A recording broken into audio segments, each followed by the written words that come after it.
Mike is climbing. One step at a time. The mountain is steep, rocky, and his boots slip occasionally as he steadies himself and adjusts the weight on his back. Carlos, his teammate, 180 pounds plus gear. Mike has been carrying him for 8 hours now through Afghanistan's Hindu Kush mountains in darkness under the stars, and the Taliban are somewhere behind them, maybe close, maybe not, but Mike doesn't look back, just keeps climbing even though his legs are screaming, muscles torn, lungs burning, dehydrated and exhausted, because every step is a choice between keeping going or collapsing, and Mike chooses to keep going. Behind him, his SEAL team is spread out in defensive formation. 5 other operators moving with him, protecting him, scanning for threats, and they've all offered to help carry Carlos, but Mike has refused every one of them for 8 straight hours. Lieutenant Foster is walking beside him now, deeply concerned about his teammate's condition. Rodriguez, you need to let someone take over. You're going to collapse. Mike doesn't respond, just keeps walking with that mechanical determination. Foster tries again, this time making it an order. That's an order, petty officer. Let Jackson take him for a while. Mike stops, turns to Foster, and his voice is quiet but firm and absolutely final. Respectfully, sir, no. I'm carrying him. All the way. No one else.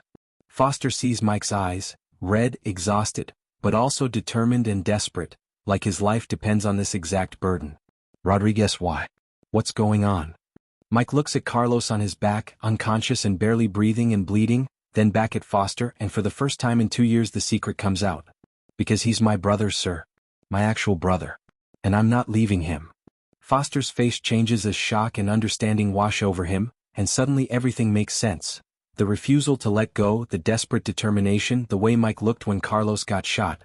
This isn't just about SEALs not leaving men behind, this is about a brother refusing to let his little brother die, and Foster understands that Mike will carry Carlos 15 miles if it kills him because that's what brothers do. Petty Officer Mike Rodriguez was 28 years old when he made the decision that would define his life in November 2011 during a mission in Afghanistan's Hindu Kush mountains with his SEAL team.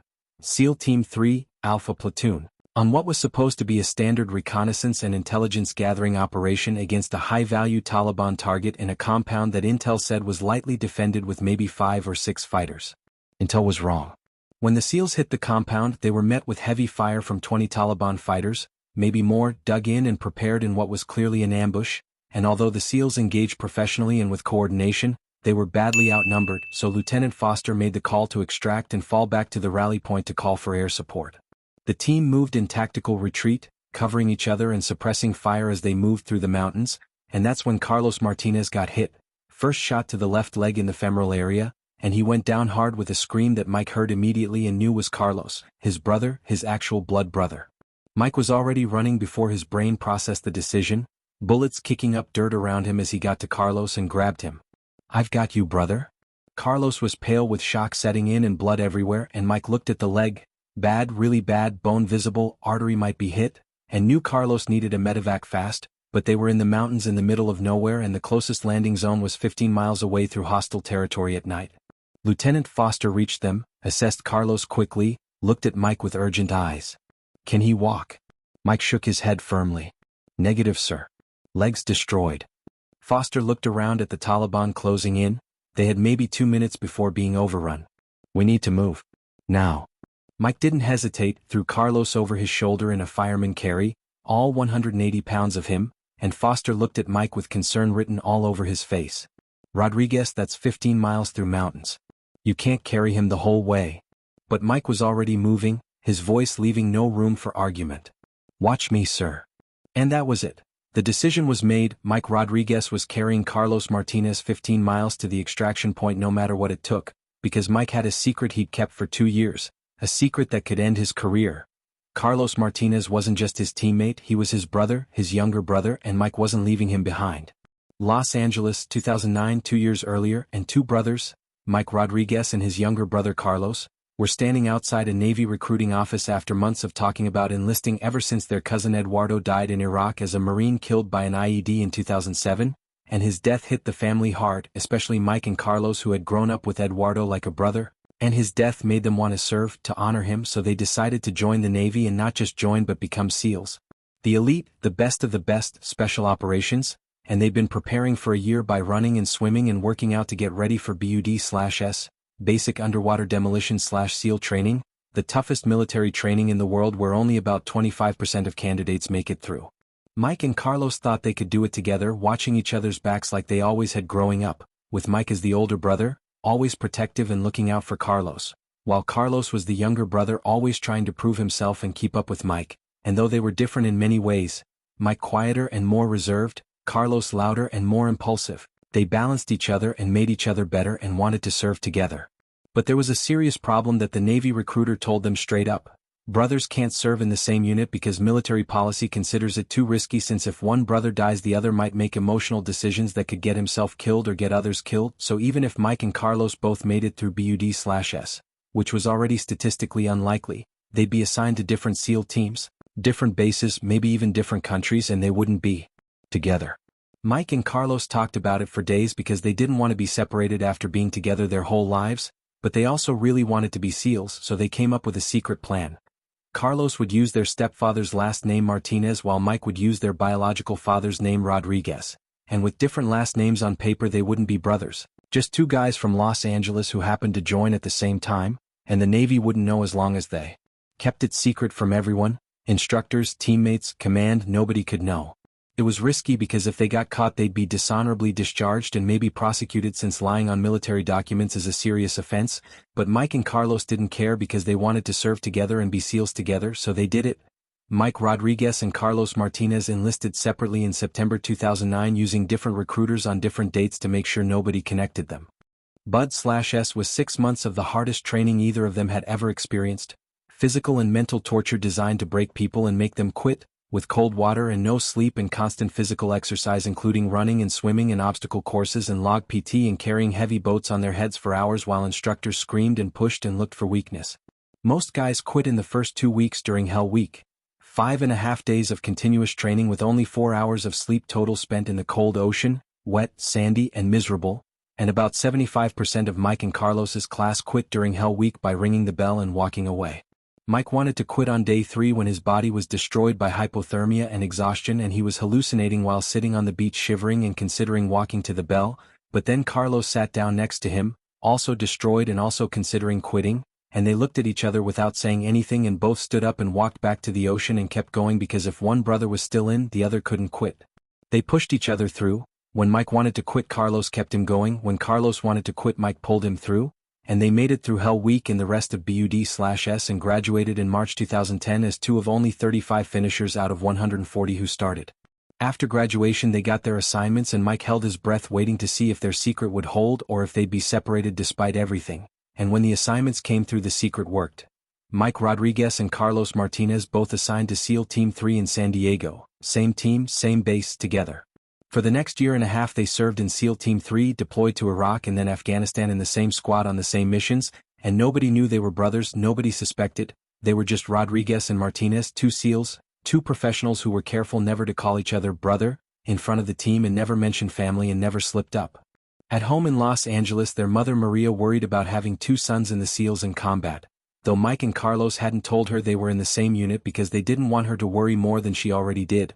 And Mike called home once a month to tell his mom he was fine and safe while Carlos did the same, but they never mentioned they were together, never told her they were deployed to the same places and fighting in the same battles because Maria thought her sons were thousands of miles apart and safer that way, and she couldn't know because if she knew she'd tell them to stop, to transfer, to stay away from each other, but Mike and Carlos couldn't do that because they were brothers and they protected each other, always had, always would.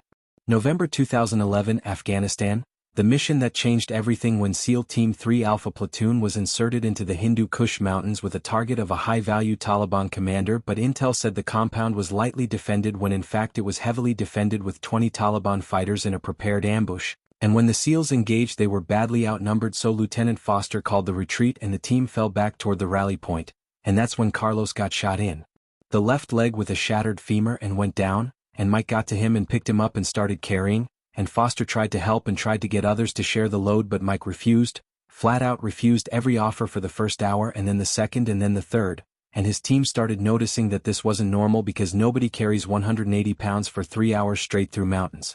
After 5 hours Foster demanded an answer. Rodriguez, what's going on? Why won't you let anyone help? That's when Mike told him. Because he's my brother, sir. My actual brother. Carlos Martinez is Carlos Rodriguez. We're brothers. We enlisted under different names. I'm sorry. I know we broke the rules. but I'm not leaving him. I'm carrying him all the way. Foster was stunned, brothers serving in the same squad for 2 years and nobody knew, which explained everything about the way Mike and Carlos worked together, seamless and perfect, like they could read each other's minds because they'd been doing it their whole lives, and it explained why Mike looked so devastated when Carlos got shot and why he ran into gunfire to get him and why he refused to let him go, because this wasn't just SEAL brotherhood, this was blood family. Foster looked at Mike, exhausted and destroyed but still walking and still carrying Carlos, and Foster made a decision.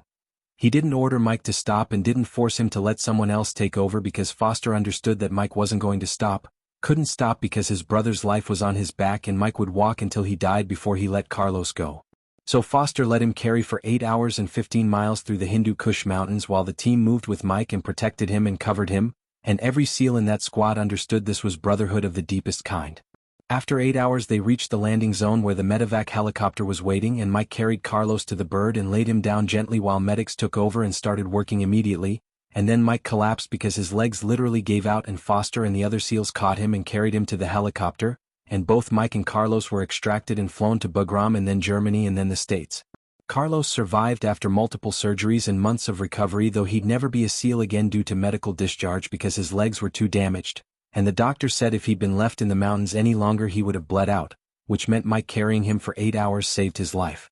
The Navy investigated the situation of brothers serving in the same unit with falsified enlistment documents, and technically Mike and Carlos could be court-martialed and dishonorably discharged and prosecuted, but the Navy decided not to because the publicity of Mike carrying his brother 15 miles was already in the news and the media loved it as an American hero story. So instead they gave Mike an administrative punishment with a formal reprimand and reduced rank but let him stay in the Navy and stay a SEAL, though he got transferred to a different team away from Carlos like they should have been from the start.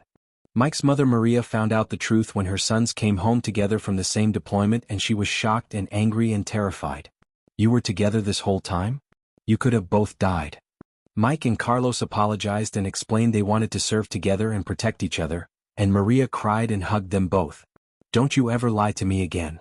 Mike continued his SEAL career with multiple deployments and earned Bronze Star and Silver Star commendations, but he never forgot that night in Afghanistan carrying Carlos for 8 hours and 15 miles with the weight and the pain and the fear that Carlos might die before they reached the helicopter, and it changed him and made him understand what really mattered, not missions or medals but family and brotherhood and the people you'd die for. Carlos recovered slowly and painfully, learned to walk again, got a job and settled down and got married in 2014 and had 2 daughters, and he named the first one Michaela after Mike because Mike gave him a second chance at life by carrying him when he couldn't carry himself and refusing to leave him behind when it would have been easier to let someone else take over. In 2018 Mike retired from the Navy after 14 years of service and moved back to Los Angeles near Carlos and his family and got a job training people for BUD/S. And on weekends Mike and Carlos go hiking in the mountains and every time Carlos jokes, "Think you could still carry me 15 miles? And Mike laughs, "I'm older now, maybe 10 miles, and Carlos says, "Still more than enough, brother." And they keep walking together like they always had and always would, brothers in blood and service. And in the bond forged that night in Afghanistan when Mike Rodriguez carried Carlos Martinez 15 miles through the mountains and proved that some weights are worth carrying and some burdens are worth bearing because family is the people you'd carry 15 miles for, the people you'd refuse to leave behind no matter what, and for Mike and Carlos Rodriguez that was each other, always had been, always would be.